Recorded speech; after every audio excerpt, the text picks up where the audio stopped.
Hello students, the engineer classes के YouTube channel पर आपका स्वागत है। आज से हम लोग कंटिन्यू इंग्लिश से रिलेटेड कॉन्सेप्ट के बारे में बात करेंगे कि किसी भी एग्ज़ाम में इंग्लिश का जो क्वेश्चन है उस क्वेश्चन का अप्रोच क्या है, इससे रिलेटेड हम लोग बात करेंगे कि अंग्रेजी की कोई भी अगर क्वेश्चन आता है पेपर में तो वो कैसा आता है। आप ध्यान रखिएगा, किसी भी सरकारी एग्जामिनेशन में ना कभी भी डेफिनेशन नहीं पूछा जाता, कभी भी परिभाषा नहीं पूछा जाता या किसी भी पर्टिकुलर सेंटेंस की पहचान नहीं पूछा जाता। कुल मिलाकर बात ये हुआ कि अक्सर स्टूडेंट्स क्या करते हैं, सारे के सारे विद्यार्थी परिभाषा रटते रहते हैं। वो इस तरीके से याद करता रहेगा कि व्यक्ति, स्थान, वस्तु के नाम को नाउन कहते हैं, या ताते ती के बाद है हो में से कोई लगा हुआ हो तो उसको प्रेजेंट इंडेफिनिट कहते हैं। इस टाइप की जो भी पहचान है वो पहचान आप क्या करेंगे, ध्यान नहीं रखेंगे, क्योंकि पहचान जो है वो एग्ज़ाम में नहीं आता। पहली बात, अगर आपको आइडेंटिफिकेशन याद ही रखना है, अगर आप पहचान या डेफिनेशन पढ़ना ही है, तो कॉम्पिटिटिव एग्जामिनेशंस में सरकारी नौकरी में आने वाले क्वेश्चंस का जो एजेंडा होता है वो अलग टाइप के आइडेंटिफिकेशन या अलग टाइप के डेफिनेशंस के अकॉर्डिंग हमें समझना पड़ेगा कि उसका ऑथेंटिक अप्रोच क्या है और किस टाइप के पेपर्स में क्वेश्चन आता है। चलिए हम लोग शुरू करते हैं कि अंग्रेजी कहाँ से शुरू होती है और कहाँ पर जाकर कंप्लीट होती है। एक बात आप ध्यान से सुनिए, इंग्लिश का जो क्वेश्चन आता है वो क्वेश्चन अगर आप एजेंडा देखें, आप यूँ कह लीजिए कि इंग्लिश का अगर आप सिलेबस देखें तो पहला जो इसका अप्रोच है वो अप्रोच होता है बेटा कॉमन एरर। कॉमन एरर का मतलब ये हुआ कि आपके पास एक सेंटेंस दिया हुआ रहेगा, आपके पास एक सेंटेंस रहेगा और इसी सेंटेंस में आपको क्या करना है, गलती ढूंढना है। इसी कॉमन एरर का जो नाम है, जो पटवार जैसे एग्जाम्स में पूछा जाएगा, वो है करेक्शन ऑफ सेंटेंस। एक ही बात हुआ, कॉमन एरर का भी मतलब हुआ कि गलती ढूंढो और करेक्शन ऑफ सेंटेंस का भी मतलब हुआ कि बताओ कि इस सेंटेंस में कहाँ पर एरर है या इस सेंटेंस को आप क्या करो, करेक्ट करो, सही करो। तो कुल मिलाकर बात हुआ कि आपके पास क्या आएगा, सेंटेंस ही आएंगे। जो इसका दूसरा अप्रोच है, इस दूसरे अप्रोच को हम लोग बोलते हैं फिल इन द ब्लैंक। मतलब यहाँ पर भी आपके पास एक सेंटेंस होगा और आपको क्या करना है, सेंटेंस में गलती तो पहले वाले अप्रोच में ढूंढना है और सेकेंड वाले में 4 ऑप्शन दिया हुआ रहेगा और उसमें से जो भी हमारा करेक्ट आंसर होगा वो फिल इन द ब्लैंक भी खाली जगह में हम क्या करेंगे, उसको भर देंगे। सेंटेंस हमारा क्लियर हो जाएगा, कोई दिक्कत वाली बात इसमें है नहीं। और जो तीसरा अप्रोच है इसका नाम ही है सेंटेंस इम्प्रूवमेंट। तो कुल मिलाकर बात ये हुआ कि ग्रामर का जो क्वेश्चन हमारे पास आएगा वो इसी 3 मोड में क्वेश्चन आता है। ग्रामर का किसी भी टॉपिक पर आप बात करेंगे, noun, pronoun, adjective, verb, tense, आप कुछ भी पढ़ते हैं या आपके पास कोई भी स्टेटमेंट आता है, किसी भी टॉपिक का स्टेटमेंट आएगा तो आप ध्यान रखिएगा आपके पास यही अप्रोच है। मतलब आपके पास कुल मिलाकर बात क्या हुआ, सेंटेंस लिखा हुआ रहेगा और सेंटेंस में ही आपको फिल इन द ब्लैंक के क्वेश्चन को सॉल्व करना है। सेंटेंस में ही अंडरलाइन होगा और सेंटेंस में ही एरर फाइंड आउट करना पड़ेगा। तो बात आप समझ ही गए। अगर आप कंक्लूजन पर पहुँचे तो सबसे पहले आप लोगों को सेंटेंस ही पढ़ना पड़ेगा कि सेंटेंस के एलिमेंट्स क्या हैं, सेंटेंस हम लोग कहते किसको हैं, सेंटेंस में क्या क्या होता है, सेंटेंस कितने टाइप्स के होते हैं। मतलब if you study about sentence, the parts of sentence और elements of sentence, you can solve any types of question easily. It means if any types of question you solve, you view, you watch, all types of question related to on the based on only sentence. At first, according to me or examination, you should understand the meaning of sentences.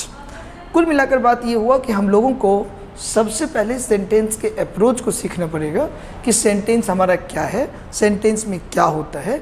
चलिए, तो आप लोगों ने question का agenda सीख लिया कि exam का पैटर्न दरअसल है क्या।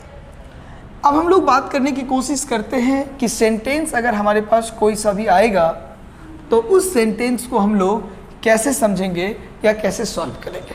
थोड़ा सा समझने की कोशिश करते हैं कि अंग्रेजी की शुरुआत कहाँ से होती है। देखिएगा, इंग्लिश की शुरुआत होती बेटा लेटर से। मतलब आप कुछ भी लिखते हैं तो वो ए से जेड तक ही तो होता है, ए टू जेड ही तो होता है। तो कहने का मतलब अंग्रेजी की शुरुआत होगी वो किससे होगी, वो हमारी स्टार्टिंग हो जाएगी लेटर से।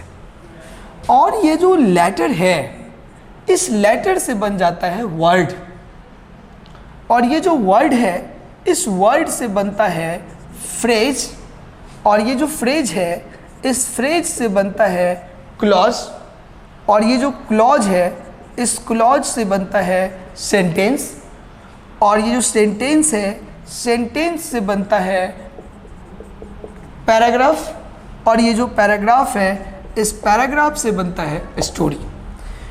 मेरा कहने का मतलब हुआ कि अंग्रेजी का जो स्टार्टिंग पॉइंट है वो कहाँ से हुआ, लेटर से, और इंग्लिश किस पर जाकर कंप्लीट होता है, वो स्टोरी पर जाकर कंप्लीट हो जाएगा। तो आप ये समझ ही जाएंगे। ये जो लेटर है इस लेटर को ही हम लोग अल्फ़ाबेट बोलते हैं। इनको क्या बोलते हैं, अल्फ़ाबेट बोलते हैं। अब देख लीजिए बेटा ध्यान से, ये जो वर्ड और फ्रेज है इसी का नाम है वोकेबुलरी, मतलब वर्ड्स मीनिंग से रिलेटेड ये पार्ट्स हैं हमारा। क्लॉज और सेंटेंस जिसको आप कह रहे हैं, ये क्लॉज और सेंटेंस जो पार्ट हुआ ये पार्ट हुआ हमारा किसका, ग्रामर का। और ये पैराग्राफ और स्टोरी जो पार्ट है ये पार्ट हो गया हमारा कॉम्प्रीहेंशन का।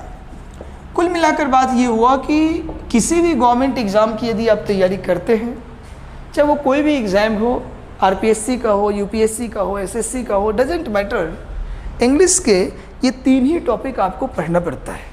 एक टॉपिक हमारा ग्रामर है, दूसरा टॉपिक वर्ड्स मीनिंग है, और तीसरा जो टॉपिक है वो हमारा कॉम्प्रीहेंशन है। इन 3 टाइप के क्वेश्चंस एग्जामिनेशंस में आते हैं। इन तीनों टाइप के क्वेश्चंस को आपको क्या करना पड़ेगा, थोड़ा सा ध्यान देना पड़ेगा, आप समझ जाएंगे, कोई दिक्कत वाली बात नहीं। चलिए, तो अभी आप लोगों ने एक तो ये समझ लिया कि एग्ज़ाम का पैटर्न क्या है, दूसरा आपने ये सीख लिया कि अंग्रेजी की शुरुआत कहाँ से होगी, कैसे कैसे होता है। चलिए अब हम लोग थोड़ा थोड़ा समझने की कोशिश करते हैं। साथ के साथ आप लोग स्क्रीनशॉट ले लीजिएगा, बहुत ही सिंपल है, बार बार देखिए, कमेंट भी करते रहिए। कोई दिक्कत है तो आप तुरंत हमसे पूछिए, सारे टाइप के क्वेश्चन आप समझ जाएंगे। बिल्कुल सिंपल है, आसान भी है। चलिए अब हम लेटर को थोड़ा सा समझते हैं कि दरअसल ये है क्या। ध्यान रखिए, ये जो लेटर है इस लेटर को हम लोग लेटर्स बोल सकते हैं, कोई दिक्कत वाली बात नहीं है। मतलब लेटर की जगह आप लेटर्स लिखेंगे तो कोई प्रॉब्लम नहीं है, वो अधिक लेटर हो जाएगा, एक से अधिक के बारे में आप बात करेंगे। लेकिन ध्यान रखिएगा, ये जो लेटर है ना इसी का बेटा दूसरा नाम है अल्फ़ाबेट, आप जानते ही हैं। लेकिन कभी भी आप इसको अल्फ़ाबेट्स नहीं बोलेंगे। जैसे आप अल्फ़ाबेट्स बोल लेंगे तो ये आपका क्या हो जाएगा, गलत हो जाएगा। ये छोटी सी बात है, आप सोच रहे होंगे कि छोटी छोटी बात क्यों बता रहा है, तो बिल्कुल मैं स्टार्टिंग लेवल से ही ले रहा हूँ और ये बात आप छोटे से समझ रहे होंगे। लेकिन एसएससी जैसे कमीशन ने इसी कॉन्सेप्ट को लेकर एक बार क्वेश्चन पूछा था। एग्ज़ाम में क्वेश्चन इस तरीके से आया था कि she knew all alphabets when she was 4 years old। अब देख लीजिए, जो विद्यार्थी कम पढ़ा लिखा भी होगा वो बच्चा भी आराम से समझ सकता है कि ऑल का मतलब क्या हुआ, सभी हुआ। तो हम लोग जैसे नहीं लिखते all boys, all students, all teachers, all members, तो सब लोग समझते ही हैं कि ऑल का मतलब सभी हुआ, तो सभी मतलब एक से अधिक हो गया। तो स्टूडेंट्स क्या करते हैं, जल्दीबाजी में आकर उनको ये लगता है कि अल्फ़ाबेट्स तो हमारा ठीक ही हो गया, कोई दिक्कत वाली बात नहीं है। लेकिन बेटा ध्यान रखना, यहाँ पर अल्फ़ाबेट्स नहीं होगा, यहाँ पर क्या हो जाएगा, अल्फ़ाबेट हो जाएगा। कुल मिलाकर बात हुआ कि ये खुद ही वर्णमाला है, ये अपनी आप में ही प्लूरल है। This word is not converted into plural form. If you write alphabets, is wrong according to grammatical concept. You can speak as spoken English alphabets, but according to grammatical concept, this word is wrong. आप समझ रहे होंगे। तो देखो एक एक बात, छोटी छोटी बात मैं आपको सिखा रहा हूँ। क्या सिखा रहा हूँ कि लेटर को लेटर्स लिख सकते हैं, लेकिन अल्फ़ाबेट को अल्फ़ाबेट्स कभी भी हम लोग नहीं लिखेंगे। बिल्कुल सिंपल है, बहुत ही आसान है, आप सीख गए। चलिए इसका स्क्रीनशॉट ले लीजिए। यहाँ से 2012 में एसएससी में ये पेपर्स में यही सेंटेंस लिखा हुआ था, जिसमें अल्फ़ाबेट की जगह हम लोगों ने अल्फ़ाबेट्स कर दिया था, वो गलत था। अल्फ़ाबेट ही हमारा राइट होगा। तो मैं मानकर चलता हूँ कि लेटर के बेसिक एजेंडा के बारे में आप समझ गए। आप ये भी समझ गए कि लेटर में क्या ध्यान रखना है, अल्फ़ाबेट में क्या ध्यान रखना है, और लेटर का अप्रोच हमारा क्या है। जब आप छोटे से क्लास में पढ़ते थे तो आपको याद होगा, आप पढ़ते थे कि लेटर जो हैं वो टोटल 26 होता है, और उन 26 लेटर में आप क्या करते थे, दो पार्ट्स में इसको डिवाइड करते थे, एक वॉवल और एक आप कहते थे सेमी वॉवल। ध्यान रखिएगा, वॉवल और सेमी वॉवल दो ही लेटर नहीं होते, या पहले आप कहते थे वॉवल और कॉन्सोनेंट आप कहते थे अक्सर, तो सेमी वॉवल तो मैं बोलता हूँ। लेकिन ध्यान रखिएगा, ये जो हमारा लेटर है बेटा, ये लेटर्स जो है जिसको आप 26 बोलते हैं, ये बेसिकली 3 पार्ट्स में डिवाइड है। एक जो पार्ट है इनको बोलते हैं हम लोग कॉन्सोनेंट, दूसरा जो पार्ट है इनको बोलते हैं वॉवल। अक्सर सभी बच्चों को याद रहता है कि ए ई आई ओ यू वॉवल हुआ, 5 हुआ, और जब मैं बच्चों से क्लास में पूछता रहता हूँ कि बताओ कंसोनेंट की संख्या कितनी है, तो वो सीधे तौर पर 26 में से 5 को लेस कर देते हैं और सीधे आमतौर पर कह देते हैं कि ये हमारा क्या हो गया, कंसोनेंट हो गया। तो ध्यान रखिएगा, ऐसी कोई बात नहीं है। एक और पार्ट होता है जिसको हम लोग अंग्रेजी में बोलते हैं बेटा सेमी वॉवल। अब ये 3 एजेंडा हो गया हमारा। ये तो आपका क्या हो गया, व्यंजन हुआ, ये आपका स्वर हुआ, और सेमी का मतलब होता है आधा, अर्ध। जैसे आप लोग सर्किल सेमी सर्किल नहीं पढ़ते हैं, तो वो हुआ, मतलब ये हमारा हो गया अर्ध स्वर। तो ये बेसिक छोटे छोटे वर्ड हैं, जिस वर्ड को आपको क्या करना है, समझना। अब जरा समझिए, ये जो वॉवल है आप सबको पता है, ए ई आई ओ यू हुआ। सेमी वॉवल में 2 वर्ड होते हैं, डब्ल्यू और वाई। अब आप ध्यान रखिएगा, अब कॉन्सोनेंट में जब हम लोग निकालेंगे, कॉन्सोनेंट का पता करेंगे, तो कॉन्सोनेंट टोटल जो हमारा होगा वो 26 में से हम 5 को लेस नहीं करेंगे, 26 में से हम 5 + 2 को लेस करेंगे, मतलब 7 को लेस करेंगे। तो हमारा जो कॉन्सोनेंट का अप्रोच होगा वो क्या हो जाएगा, 19 हो जाएगा। तो आप सब लोगों को ये बात सब पहले से भी पता होगा, हम तो चूँकि इसलिए आपको बता देते हैं ताकि मैं मानकर चलता हूँ कि आज की पहली क्लास है, तो पहली क्लास में आपको जब तक बेसिक एजेंडा के बारे में पता नहीं होगा तो आप नहीं समझ पाएंगे। इसलिए हम मानकर चलते हैं कि आपको सीखना चाहिए और आप धीरे धीरे समझ जाएंगे, कोई दिक्कत वाली बात नहीं है। चलिए, तो आप लोगों ने लेटर की डिवाइडेशन सीख लिया, लेटर के पार्ट समझ लिए, कौन से पार्ट कितना इंपॉर्टेंट है आपने ये भी सीख लिया। बिल्कुल सिंपल है, बहुत ही आसान है, आप सीख जाएंगे। चलिए, अब हम लोग बात करते हैं इंग्लिश का अप्रोच क्या है और किस टाइप के क्वेश्चंस को हम लोग जानते हैं। देखो बेटा, जैसा कि आपने देखा कि ग्रामर का जो भी क्वेश्चन आपके पेपर में आएगा, तो उन क्वेश्चनों का पूछने का एक ही अप्रोच है, और वो अप्रोच आपका क्या है, वो अप्रोच है सेंटेंस। मतलब सेंटेंस के फॉर्म में ही क्वेश्चन आएगा। तो ज़्यादा बेटर होगा कि हम लोग पहले ये समझ लें कि सेंटेंस कहते किसको है। जब तक आप सेंटेंस के अप्रोच नहीं समझेंगे थोड़ा सा दिक्कत होगा। पहले हम लोग सेंटेंस सीख लेते हैं, सेंटेंस में कौन कौन सा एलिमेंट्स होगा वो सीख लेते हैं, और फिर आप आराम से समझ जाएंगे, कोई प्रॉब्लम वाली बात नहीं है, काफ़ी आसान है। देखिए, जैसे छोटे से क्लास में पढ़ते थे तो सब लोग आप लोगों को कहता था कि बताओ सेंटेंस किसको कहते हैं, तो आप सीधे कहते थे कि 2 या 2 से अधिक शब्द जब एक साथ जुड़ता है और उससे कोई ना कोई मीनिंग निकलता है तो आप उसको क्या कहते हैं, सेंटेंस कहते थे। ठीक है, वास्तव में बहुत सही है, इसमें कोई दिक्कत वाली बात नहीं है। लेकिन ये जो आपका डेफिनेशन है कि 2 या 2 से अधिक शब्द जब एक साथ आएगा, इस टाइप के डेफिनेशन आपके क्वेश्चन के रिलेवेंट नहीं है। मतलब आप कोई भी डेफिनेशन बोलें या कोई भी आइडेंटिफिकेशन बोले, आपका कोशिश रहना चाहिए कि कोई भी वर्ड्स अगर होगा तो उसका रेलेवेंट जो है वो ओरिएंटेड पेपर्स होना चाहिए या एग्ज़ाम से ओरिएंटेड होना चाहिए, तब आप सारे के सारे अप्रोच को बड़ी आराम से समझ पाएंगे। बिल्कुल सिंपल है, आप सीख भी पाएंगे। चलिए अब मैं आपको सेंटेंस के अप्रोच को समझाता हूँ कि सेंटेंस कहते किसको हैं, तो आप धीरे धीरे समझ जाएंगे। देखो सेंटेंस बेसिकली हमारा क्या होता है। जैसे ही आपसे आपका दोस्त या कोई भी पूछे कि सेंटेंस किसको कहते हैं, तो आप बोलना कि ये जो सेंटेंस होता है, इस सेंटेंस को बोलते हैं बेटा एस वोका। क्या बोलते हैं? एस वोका। तो कोई भी विद्यार्थी अगर आपसे पूछेगा कि सेंटेंस किसको कहते हैं, तो आप बोलना कि एस वोका। अब कोई भी सेंटेंस का डेफिनेशन यही होगा।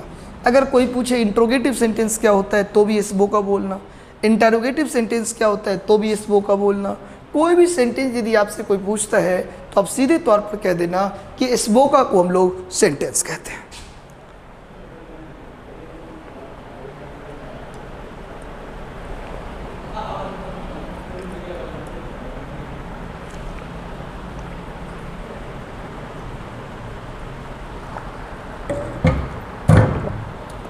तो ये जो इस वोका है, अब जनरल स्टूडेंट्स नहीं समझ पाते कि हम क्या बात कर रहे हैं। अभी इस इसबोका में अलग अलग लेटर आपको दिख रहा होगा, एस, वी, ओ, सी, इस टाइप के लेटर। अब देखिए बेटा, ये जो यहाँ पर एस है ना, इस एस का मतलब होता है सब्जेक्ट। अब आपके समझ में तुरंत आ गया होगा, ये हुआ कर्ता। कुल मिलाकर बात क्या हुआ कि सेंटेंस यदि आपके पास होगा तो उस सेंटेंस में एक एलिमेंट्स होता है और वो एलिमेंट्स आपके क्या हो जाएंगे? सब्जेक्ट हो जाएगा। ये जो वी देख रहे हैं आप, इस वी का मतलब होता है वर्ब, जिसको हम लोग क्या कहते हैं? क्रिया। ये जो सी ओ है, इस ओ का मतलब होता है ऑब्जेक्ट, जिसको हम लोग कहते हैं कर्म। सी है, सी का मतलब होता है कॉम्प्लीमेंट, इनका मतलब होता है पूरक। और ए है, ए का मतलब होता है एडवर्बियल, जिसका मतलब होता है क्रिया विशेषण। अब देखो बेटा, ध्यान से सुनना। अब आपके पास कोई भी सेंटेंस यदि आएगा तो उन सेंटेंस में इन्हीं में से कोई ना कोई वर्ड होगा। या तो आपके पास क्या होगा? ये सब्जेक्ट होगा या वर्ब होगा, ऑब्जेक्ट होगा, कॉम्प्लीमेंट होगा या एडवर्बियल होगा। इस टाइप के अप्रोच आपको समझने पड़ेंगे। तो ये सब आप पहले भी आपने सब्जेक्ट, वर्ब, ऑब्जेक्ट तो सुना ही था। दो वर्ड आपके लिए नया है, एक तो कॉम्प्लीमेंट और एक एडवर्बियल। हम इस पर बात करेंगे कि ये दरअसल होता क्या है। एक एक वर्ड को मैं आपको समझाता हूँ, तब आप किसी भी सेंटेंस, आपके पास कोई भी सेंटेंस आएगा तो आप बड़ी आराम से देख लेंगे कि सेंटेंस के वास्तविक अप्रोच क्या है और सेंटेंस का लेवल क्या है। चलिए बेटा, ध्यान रखना, अगर सेंटेंस में सब्जेक्ट नहीं भी है तो भी कोई बात नहीं। कुल मिलाकर बात हुआ कि सब्जेक्ट नहीं भी है तो भी सेंटेंस हो सकता है। मतलब हुआ कि बिना सब्जेक्ट का भी आप सेंटेंस बड़ी आराम से लिख सकते हैं। मतलब कई सारे आपके पास ऐसा सेंटेंस रहेगा पेपर में जिसमें यदि सब्जेक्ट आमतौर पर नहीं है या सब्जेक्ट नहीं लिखा हुआ है, तो आपको घबराने की ज़रूरत नहीं है, कोई दिक्कत वाली बात नहीं है। बिना सब्जेक्ट का भी सेंटेंस हम लोग बड़ी आराम से बना लेंगे, बिल्कुल सिंपल बना लेंगे, घबराने की कोई बात नहीं है, बहुत ही आसान है। चलिए, दूसरा कॉन्सेप्ट है ऑब्जेक्ट। अगर ऑब्जेक्ट आपके पास नहीं है तो कोई बात नहीं, कॉम्प्लीमेंट भी नहीं है तो भी कोई बात नहीं, एडवर्बियल भी नहीं है तो भी कोई बात नहीं। मैं एक वर्ड का नाम नहीं लिया और वो वर्ड हमारा कौन सा है? वर्ब है। कुल मिलाकर बात ये हुआ कि जो वर्ब है ये कंपल्सरी है, अनिवार्य है। मतलब जब भी आप सेंटेंस की बात करेंगे, जब भी आप कोई सेंटेंस लिखेंगे तो आपको क्या करना पड़ेगा? वहाँ पर वर्ब लिखना पड़ेगा। या आप यूँ कह लीजिए, आपके पास कोई सेंटेंस अगर पहले से लिखा हुआ है तो उसमें निश्चित रूप से क्या होगा? आपको वर्ब होगा। तो बात आप समझ ही गए। क्या समझ गए? कि कोई भी वर्ड यदि आपके पास है, सेंटेंस का अप्रोच है, तो उस सेंटेंस में कुछ हो या उस सेंटेंस में कुछ ना हो, लेकिन आपको क्या मिलेगा? हमेशा वर्ब मिलेगा। वर्ब के बिना अंग्रेजी संभव नहीं है। अब देखिए जरा, आपके पेपर का अप्रोच क्या है? आपके पेपर का अप्रोच है सेंटेंस, और सेंटेंस में कुछ हो या ना हो लेकिन उसमें हमेशा क्या आएगा? वर्ब आएगा। तो इसलिए आपको वर्ब के बारे में समझना चाहिए कि वर्ब हमारा होता क्या है, वर्ब हम कहते किसको है। तो जब तक वर्ब के बारे में आप नहीं सीखेंगे, सेंटेंस के अप्रोच को नहीं समझेंगे, धीरे धीरे आप समझ जाएंगे। काफ़ी सिंपल है, आप आराम से समझ जाएंगे, बिल्कुल आसान है। चलिए, तो अब हम लोग 4-5 मिनट बात कर लेते हैं कि वर्ब किसको कहेंगे, फिर समझते हैं ऑब्जेक्ट किसको कहेंगे, फिर समझते कॉम्प्लीमेंट किसको कहेंगे और सब्जेक्ट क्या होता है। फिर हम लोग आएंगे कॉमन एरर के अप्रोच को समझने के लिए कि कॉमन एरर अगर किसी सेंटेंस का है, कोई पार्ट है, तो उसको कैसे आइडेंटिफाई करेंगे, कैसे समझेंगे। चलिए, टेक योर टाइम, इसका स्क्रीनशॉट ले लीजिए। सेंटेंस में यही 5 एलिमेंट्स होते हैं, जिस 5 एलिमेंट्स को आपने देख भी लिया और समझ भी लिया। बार बार मैं कहता हूँ कि इसको आप वीडियोज़ की तरह न समझें, एज इट इज़ क्लास ही चल रहा है। कोई भी यदि आपको प्रॉब्लम हो तो चैनल पे आप कमेंट करें और धीरे धीरे मैं आपको सारे कमेंट्स का आंसर दूंगा। कोई भी प्रॉब्लम हो तो आप पूछते रहें। चलिए, तो बातचीत में आपने एक सीख लिया कि लेटर और अल्फ़ाबेट में क्या डिफरेंसेज है। फिर आपने सीख लिया कि अगर कोई क्वेश्चन आपके पास आएगा तो उसका अप्रोच क्या होगा। तो आपने देखा कि एग्ज़ाम का अप्रोच सेंटेंस है और सेंटेंस में 5 एलिमेंट्स हैं, जिसको आपने सब्जेक्ट, वर्ब, ऑब्जेक्ट, कॉम्प्लीमेंट और एडवर्बियल के नाम से जाना। उसमें भी जो सबसे ज़्यादा कंपलसरी पॉइंट है, जो हमेशा ही दिखाई देने वाली टर्मिनोलॉजी है, वो है आपके वर्ब। कुल मिलाकर आप यूँ कह सकते हैं कि without verb sentence can't be written. It means in this way you can also say that without verb English is not possible. It means if any types of statement is available in front of you, you visit, you watch that statement, verb is compulsory. It means verb is all in all of English. Without verb sentence is not possible. So at first you should discuss about verb. इसलिए हमें सबसे पहले verb को ही सीखना पड़ेगा कि verb क्या है, क्योंकि अगर आप वर्ब नहीं समझेंगे ना तो आपके साथ दिक्कत होगी। दिक्कत क्या होगी? देखिए, आप अंग्रेजी में कुछ भी लिखेंगे या आपके पास अंग्रेजी में कुछ भी लिखा हुआ रहेगा, आपको लिखने का ऑप्शन तो रहेगा नहीं, वहाँ पर पहले से लिखा हुआ रहेगा। तो उसमें क्या होता है, आपके पास क्या मिलेगा? सेंटेंस मिलेगा और सेंटेंस में वर्ब मिलेगा। तो पहले हम लोग वर्ब सीख लेते हैं, फिर धीरे धीरे आगे के अप्रोच को समझने की कोशिश करेंगे। काफ़ी सिंपल है, आसान है। देखो वर्ब के अप्रोच।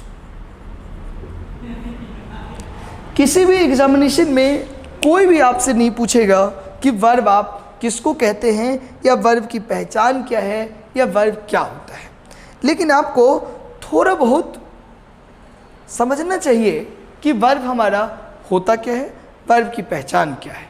तो देखो, ये जो बेटा वर्ब है, ये वर्ब एक लैटिन का वर्ड है जिसको हम कहते हैं वर्बम।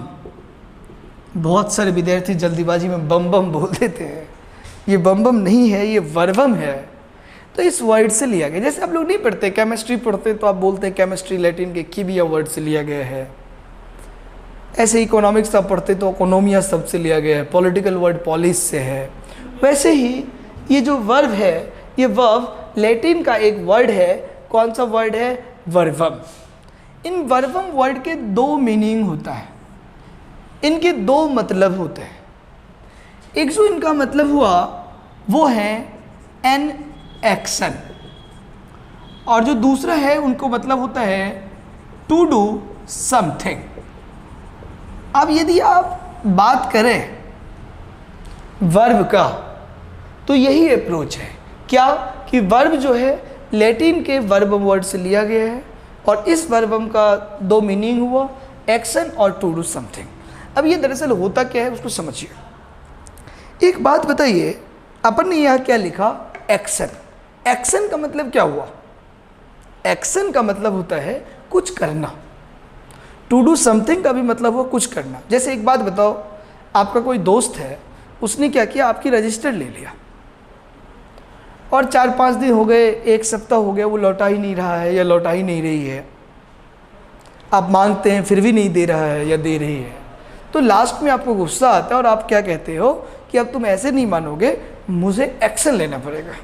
एक्शन लेना पड़ेगा का क्या मतलब हुआ? इसका मतलब हुआ कि मुझे कुछ करना पड़ेगा। तो ये जो कुछ करना है, कुछ करने का मतलब, ये जो कुछ करना है, इन्हीं को हम लोग क्या कहते हैं, यही हमारा क्या होता है, वर्ब होता है। तो आप उसको समझाते हैं तो समझाना क्या हो गया, वर्ब हो गया। आप चिढ़ाते हैं तो चिढ़ाना क्या हो गया, वर्ब हो गया। डांटते हैं तो डांटना क्या हो गया, वर्ब हो गया। तो एक नॉर्मल कॉन्सेप्ट हुआ वर्ब का कि आप कुछ भी करते हैं ना तो वो आपका क्या होता है, वर्ब होता है। तो एक्शन वाले जितने भी टर्मिनोलॉजी हैं वो सारे के सारे टर्मिनोलॉजी को हम क्या कहते हैं, वर्ब कहते हैं। या ये वर्ब की डेफिनेशन हो गया, या आप यूँ कह लीजिए ये वर्ब की क्या है, आइडेंटिफिकेशन है। तो बात आपके समझ में आ गया, क्या आया कि जब भी आपके पास अंग्रेजी का कोई भी सेंटेंस होगा तो सेंटेंस में 4-5 एलिमेंट्स मिलेंगे और उसमें जो सबसे कंपलसरी वाला पॉइंट होगा वो आपका क्या है, वर्ब है। मतलब किसी सेंटेंस में सब्जेक्ट होता भी है, नहीं भी होता है, ऑब्जेक्ट होता भी है, नहीं भी होता है, लेकिन ये जो वर्ब है ये वर्ब निश्चित रूप से मिलेगा ही मिलेगा। मतलब अंग्रेजी का कोई भी क्वेश्चन आएगा तो वो सेंटेंस के फॉर्मेट में आएगा और सेंटेंस में आपको कुछ मिले या ना मिले लेकिन वर्ब तो दिखाई देगा। तो मैं मानकर चलता हूँ कि वर्ब की डेफिनेशन आप समझ ही गए। एक बार फिर से समझ लीजिए, कोई भी आपसे कहता है कि वर्ब आप किसको कहते हैं तो आप कहना कि वर्ब जो है ये लैटिन के एक वर्ड है वर्बम, इसका मतलब हुआ एक्शन और टू डू समथिंग। आप यूँ कह लीजिए कि कुछ करना, आप कुछ भी करते हैं तो वो आपका क्या हुआ, वर्ब हुआ। अब आपको एक कॉन्सेप्ट और समझना पड़ेगा और वो कॉन्सेप्ट आपका ये है कि वर्ब कितने पार्ट्स में डिवाइड है या वर्ब के कितने फॉर्म्स हैं।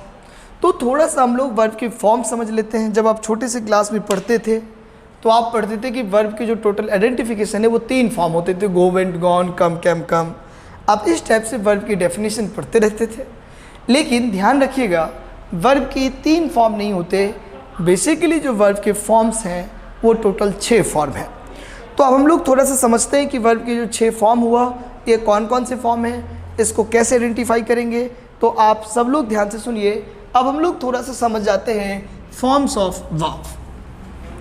ये फॉर्म्स ऑफ वर्ब भी समझना इसलिए ज़रूरी है क्योंकि एग्जामिनेशन में जनरली आपको वर्ब ही दिखाई देगा, तो वर्ब के कोई भी फॉर्म्स अवेलेबल हो सकता है, इसलिए आप थोड़ा सा समझिए कि वर्ब आप क्या फॉर्म्स हैं। देखो,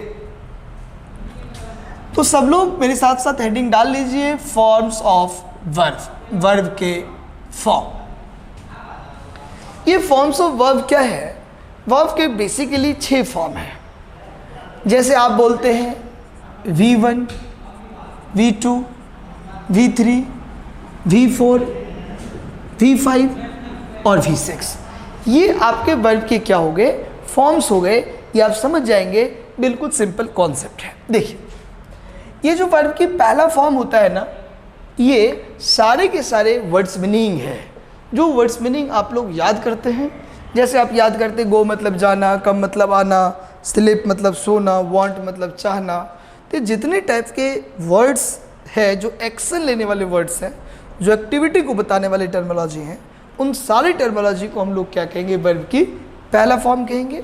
ये वर्ब की फर्स्ट फॉर्म है जिसको आप बड़ी आराम से समझ जाएंगे, कोई दिक्कत वाली बात नहीं है। चलिए देखिएगा, तो वर्ब का पहले फॉर्म में जैसे वर्ड मीनिंग है, गो मतलब जाना, कम मतलब आना, कट मतलब काटना, टीच मतलब पढ़ाना, स्लिप मतलब सोना, वीप मतलब रोना। तो ये सब आपके क्या हो गए, वर्ब के पहला फॉर्म हो गया। ये वर्ड्स मीनिंग हुआ। मैं मान कर चलता हूँ कि दूसरी फॉर्म और तीसरी फॉर्म भी आप लोगों को पता होगा, आप जानते होंगे, कोई दिक्कत वाली बात नहीं है। इसको थोड़ा सा और समझिए कि इसके और कौन कौन से फॉर्म्स हैं, इसके आइडेंटिफिकेशन और कौन सा है। ये जो वर्ब की सेकेंड फॉर्म है ये भी आपको याद करना पड़ेगा। जैसे गो का आप क्या याद करेंगे, वेंट। कम का सेकेंड फॉर्म क्या बेटा, केम। कट का क्या होता है, कट। टीच का क्या हो जाएगा, टाउट। और स्लिप का क्या हो जाएगा, स्लेप्ट। और वीप का क्या हो जाएगा, वेप्ट। तो ये सारे के सारे क्या हो गए, वर्ब के फॉर्म्स हो गया, वर्ब के आइडेंटिफिकेशन हो गए, जिसको आपने बड़ी आराम से समझ लिया। तीसरी फॉर्म भी आपको लगभग याद ही करना पड़ेगा। गो का थर्ड फॉर्म गॉन, कम का थर्ड फॉर्म कम, कट का कट, टीच का यही होता है टाउट, स्लिप का स्लेप्ट और विप का वेप्ट। आगे हम लोग सफिक्स प्रीफिक्स से बनाना भी सीखेंगे कि वर्ड्स कैसे बनता है, फॉर्म्स कैसे बनेंगे। धीरे धीरे आप आइडेंटिफाई कर लेंगे, कोई दिक्कत वाली बात नहीं है।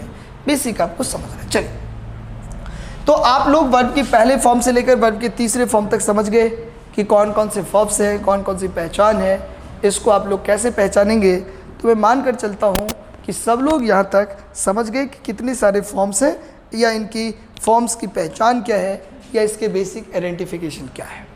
अब मैं इसमें एक बात सिखाने की कोशिश करता हूँ कि वर्ब्स में चौथी फॉर्म दरअसल क्या होता है, आप कैसे पहचानेंगे। देखो, ये जो 3 फॉर्म आपने याद किया वो तो चलो आपको याद करना था, लेकिन चौथी, पांचवी और जो छठी फॉर्म है ये याद करने की ज़रूरत नहीं है।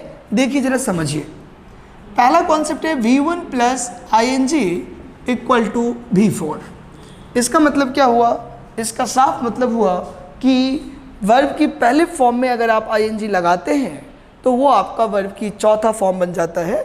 वर्ब की पहले फॉर्म में आप अगर ING इंक्लूड करेंगे तो वो वर्ब की फोर्थ फॉर्म हो जाएगा। तो बहुत सारे विद्यार्थी जल्दीबाजी में वेंटिंग कर देते हैं, गोइंग कर देते हैं, बट आपको गो मिल रहा है पहला फॉर्म, तो आपको ING, ये फॉर्मूला के बेस पर हो गया। जैसे आप मैथमेटिक्स में नहीं पढ़ते sine theta upon cos theta equal to tan theta, इस टाइप के कॉन्सेप्ट्स हैं। फॉर्मूला आपको याद है, मतलब वर्ब के अंत में आप ING देखेंगे उसको चौथी फॉर्म कह देंगे, ऐसी बात नहीं है। बहुत सारे विद्यार्थी क्या करता है, ब्रिंग को चौथी फॉर्म कह लेते हैं बेटा, तो ये ब्रिंग चौथी फॉर्म नहीं हुआ। ING आप हटाएंगे तो पहला फॉर्म भी तो बचना चाहिए ना, क्योंकि V1 प्लस V4 होता है, मतलब V1 प्लस ING होता है। इसका मतलब हुआ ING हटाने के बाद V1 होना चाहिए, तो BR कोई वर्ड ही नहीं है, तो ब्रिंग अपने आप में वर्ब की पहला फॉर्म है। इसको चौथा बनाने के लिए एक बार ING और लगाना पड़ेगा। आपने लगाया कहाँ, वो तो पहले से लगा हुआ था। चलिए अब हम लोग बना लेते हैं वर्ड स्पेलिंग फटाफट। अब ये गो है, गो का क्या हो जाएगा, गोइंग हो जाएगा। कम का क्या हो जाएगा, कमिंग हो जाएगा। कट का क्या हो जाएगा, कटिंग आ जाएगा। टीच का क्या हो जाएगा, टीचिंग हो जाएगा। स्लिप का क्या होगा, स्लिपिंग हो जाएगा। और वीप का क्या हो जाएगा, वीपिंग हो जाएगा। तो ये हमारे वर्ब के फॉर्म्स हैं जिसको आपने सीख लिया, आसान है, समझ भी गए होंगे सब लोग, इजी है। दूसरा जो कॉन्सेप्ट है वो है V1 प्लस S और ES इक्वल टू V5। मतलब हुआ कि वर्ब की पहले फॉर्म में आपको क्या करना पड़ेगा, S या ES लगाना पड़ेगा। तो जब आप वर्ब की पहले फॉर्म में S या ES लगाएंगे तो आप उसको क्या कहेंगे, वर्ब की पांचवी फॉर्म कह लेंगे। अब यहाँ तो सिर्फ क्या था बेटा, ING था, तो हमने क्या किया, सब में सिर्फ ING लगा दिया, कोई दिक्कत वाली बात नहीं है। अब समझ भी गए, बहुत ही आसान है। लेकिन अब हम लोग क्या करेंगे, यहाँ पर S भी है और ES भी है, तो हमें समझना पड़ेगा कि कहाँ तो S लगेगा और कहाँ पर ES लगेगा, ये याद रखना पड़ेगा। ऐसा नहीं कि जहाँ मन हुआ वहाँ S लगा दो, जहाँ मन हुआ वो ES लगा दो, ऐसा कॉन्सेप्ट नहीं है। आपको धीरे धीरे याद करना पड़ेगा कि कौन से वर्ड्स के अंत में S और कौन से वर्ड के अंत में ES लगेगा। तो देखिए ये भी आसान ही है, आप सीख जाएंगे, बहुत ही सिंपल। देखिए जैसे मान लीजिए कोई वर्ड है और वर्ड के अंत में आपको S, double S, SH, CH, Z, O, X, इनमें से कोई भी अगर लेटर दिखाई देता है वर्ड के एंड में, अंत में, तो हम लोग क्या करेंगे, इसके साथ ES को इंक्लूड करेंगे। मतलब इनमें से कोई भी लेटर अगर दिखाई देता है किसी वर्ब के लास्ट में तो हम लोग ES लगाएंगे, और अगर ये लेटर नहीं है तो सीधे तौर पर क्या लगा देंगे, हम लोग S लगा देंगे। जैसे देखिए अब गो है तो गो के अंत में क्या है, O आ गया। अब O आ गया तो हम लोग इस तरीके से लगा देंगे, तो क्या हो जाएगा, अब O यहाँ पर आ ही गया तो क्या हो जाएगा, ES हो जाएगा। तो गो का पांचवा फॉर्म क्या हो जाएगा, गोज। कम में ऐसा कुछ भी नहीं है तो आप सीधे S लगा दीजिए, कम्स। कट में भी ऐसा कुछ नहीं है तो सीधे S लग जाएगा, कट्स। अब टीच को देख लीजिए आप, ये देख लीजिए CH आ गया और यहाँ देख लीजिए CH आ गया। इसका मतलब क्या हुआ कि वर्ड के लास्ट में क्या है, हमारे पास CH है, तो CH आएगा तो हम लोग क्या लगा देंगे, ES लगा देंगे। तो टीच का क्या हो जाएगा बेटा, टीचेज हो जाएगा। अब स्लिप में ऐसा कुछ नहीं है तो क्या हो जाएगा, स्लिप हो जाएगा। वीप में भी ऐसा कुछ नहीं है तो क्या हो जाएगा, वीप्स हो जाएगा। तो सब लोग समझ गए कि वर्ब की पांचवी फॉर्म को आप कैसे आइडेंटिफाई करेंगे, वर्ब की पांचवी फॉर्म होता क्या है, इसके क्या क्या पहचान है, मैं मानकर चलता हूँ कि आपकी समझ में आ ही गया होगा। चल, और फिर जो वर्ब की 6 फॉर्म है ये तो बहुत ईजी है, 2 + V1 = V6। मतलब वर्ब की पहले फॉर्म से पहले क्या लगेगा, 2 लग जाएगा। तो जैसे वर्ब की पहले फॉर्म से पहले 2 लगेगा तो इसको हम लोग वर्ब की 6 फॉर्म कह देते हैं। और ये अंग्रेजी में आप देखेंगे, आगे पढ़ेंगे जब आप वर्ब डिटेल पढ़ेंगे, तो वर्ब को हम लोग जिरेंड बोल देते हैं, 2 वाले को हम लोग इन्फिनेटिव बोल देते हैं। वो डिपेंड करता है कि हमारे पास स्टेटमेंट क्या है और सेंटेंस का अप्रोच क्या है। चलिए, इनको इन्फिनेटिव बोलेंगे, आगे पढ़ेंगे जब हम। सब में 2 लगा लीजिए शुरू में, तो गो का क्या हो जाएगा बेटा, 2 गो। कम का क्या हो जाएगा, 2 कम। कट का क्या हो जाएगा, 2 कट। टीच का क्या हो जाएगा, 2 टीच। स्लिप का क्या हो जाएगा, 2 स्लिप। और विप का क्या हो जाएगा, 2 विप।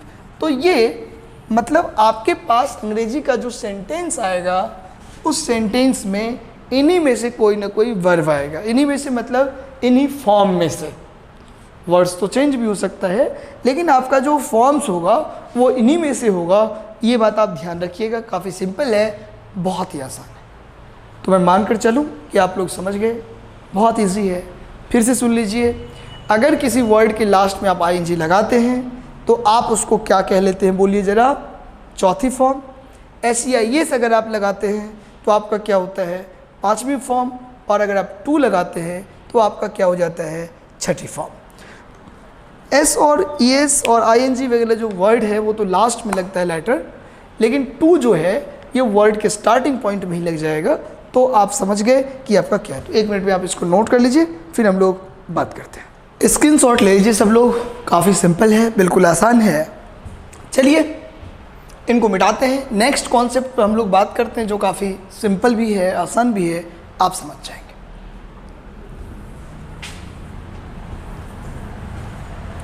जब हम लोग वर्ब डिटेल पढ़ेंगे तो बहुत सारी बात करेंगे, ट्रांजिटिव, इंट्रांजिटिव, मॉडल, इन्फिनेटिव, जिरेंड, कई सारे कॉन्सेप्ट पढ़ेंगे। अभी बस मैं आपको अप्रोच बता रहा था कि सेंटेंस का अप्रोच क्या है, उसमें वर्ब आ गया था। ये वर्ब के अप्रोच भी आपने सीखा जो काफ़ी आसान है, बहुत ही सिंपल है। चलिए, अब स्टेटमेंट में क्या होता है, जब भी आप किसी क्वेश्चन को सॉल्व करते हैं तो आप देखते होंगे कि सेंटेंस का जो अप्रोच है वो अप्रोच कुछ इस तरीके से रहता है। मतलब यहाँ पर आपके पास क्या आ जाता है, सब्जेक्ट।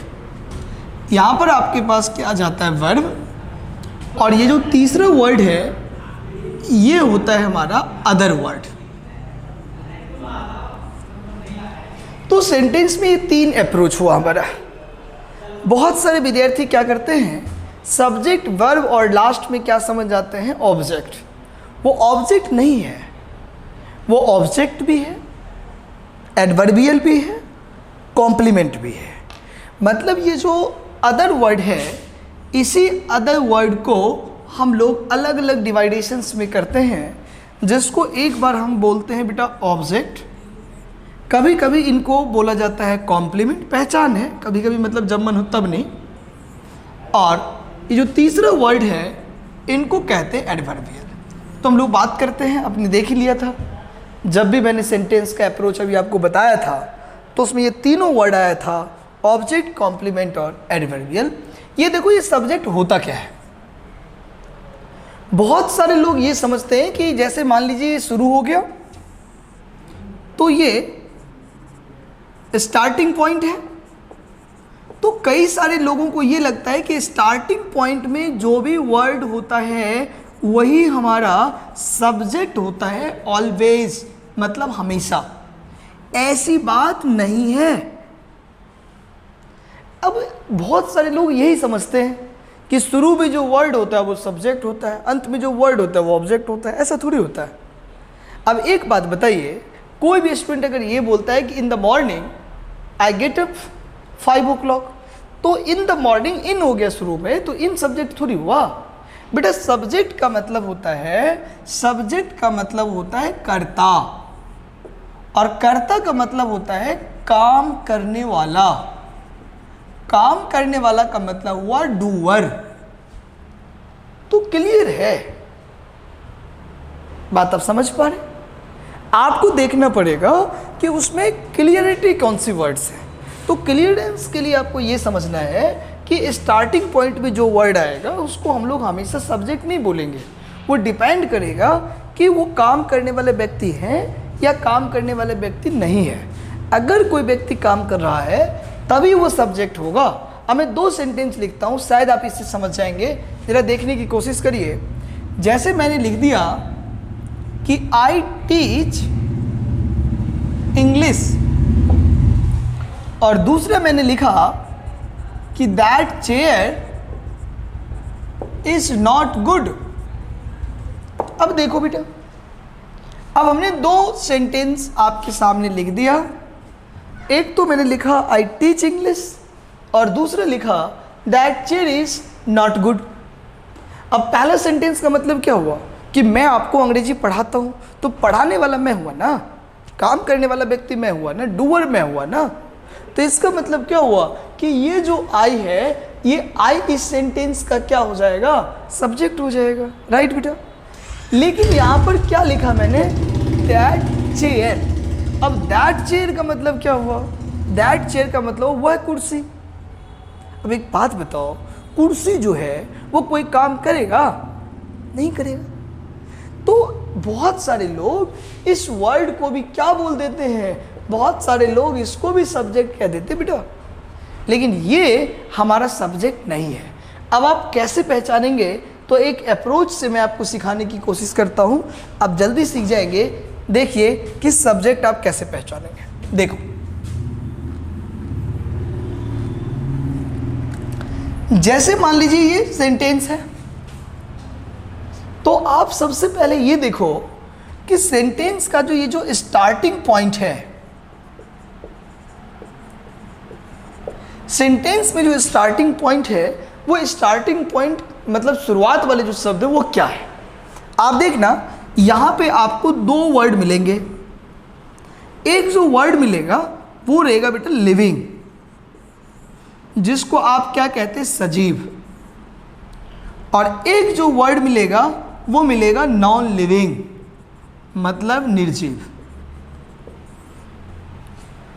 समझ गए। अब जैसे ये सेंटेंस है, अब इस शुरू में आई है, अब आप देख लो सजीव है कि निर्जीव है, बस। तो आई मतलब मैं सजीव हूं, लिविंग हूं। तो अब सुनो, शुरुआत वाले जो वर्ड है, आप पहले ये पता कर लो कि वो सजीव है या वो निर्जीव है। अगर वो सजीव है तभी सब्जेक्ट होगा, और अगर निर्जीव है ना बेटा, तो वो सब्जेक्ट नहीं होगा। वो हमारा पता है क्या हो जाएगा, वो हो जाएगा अंडरस्टूड सब्जेक्ट।